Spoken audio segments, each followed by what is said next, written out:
Kahit saan kami sa buong mundo, naghahanap talaga kami ng Filipino food. Nung isang araw, nasa grocery kami, may na-meet kaming Filipina. At meron pala siyang catering business ng Filipino food. Nina, nag-message siya kay Jess. Sabi niya, on the way ako. May dala siyang sample sa amin. Kaya ngayon, magsasample tayo ng Filipino food niya. May 3 klaseng lumpia dito. Mag-start tayo dito. May Shanghai, may jalapeno daw, tapos hipon. Nabawasan na kanina yan Nauna si punong-puno. Jiro. Nubos na ni Jiro. Na-excite si Jiro sa lumpia. Favorite din niya. Nakita niya yung taon. Si Jess ang kakakain ng hipon. Siyempre, allergic ako. Kaya dears. Oh, sarap. Crispy pa rin ah. Wow, isang buong hipon. Ito ang jalapeno. Parang may cream cheese din ito. Jalapeno cream cheese lumpia. Wow. Ang sarap. It's just like a jalapeno popper. Medyo maanghang siya. Akin na nga yun. May pa tayong samples dito. Meron pala tayong Spanish bread, ube. Tapos ube biko.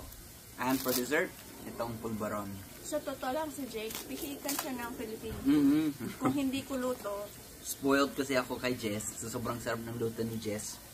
Hindi ako masyadong mahilig sa mga ibang Filipino food. Yung luto ng Filipino food. Wow. Ito ang ube Spanish bread. Maraming salamat kay Ate Michelle sa so far. Ang sarap. Wow. Very ube ah. Masarap. Mukhang pinapasikatan tayo natin. Oh, I love the flavor of ube. It's so soft. That's really good. Dang. Dito na tayo sa biko. Ang bigot.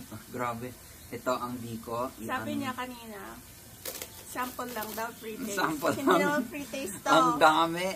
Ang dami. Oh. Cheers. Para siyang leche flan, ah. Creamy. Wow. Okay, Ate Michelle. Ang sarap, ah. Magtatanong. Masarap ito. Uso na siya. Mamaya sa akin. Ikapawit lang. Ito ang last dessert. Polvoron. Ube. For sure. Ube. Nalaglag na. Dense. May... Ganyan na. Halos inubos ko na. Sorry. Hindi ako masyadong mahilig sa polvoron usually. Ako din, di ako meron sa pulburon. But this is good. Sarap. Nyamatan. Gimas. Actually, lahat masarap para sa akin. I don't know what's my favorite. Lahat masarap. We're gonna try yung other luto niya. Abangan. To make sure. Pero in fairness, Ate Michelle, thank you so much. Ang Thank sarap. you. Grabe. Ang sarap. The best. Share na natin kay Mama. Ate Michelle, double kill. Double Leche flan, biko. Are you still doing the video?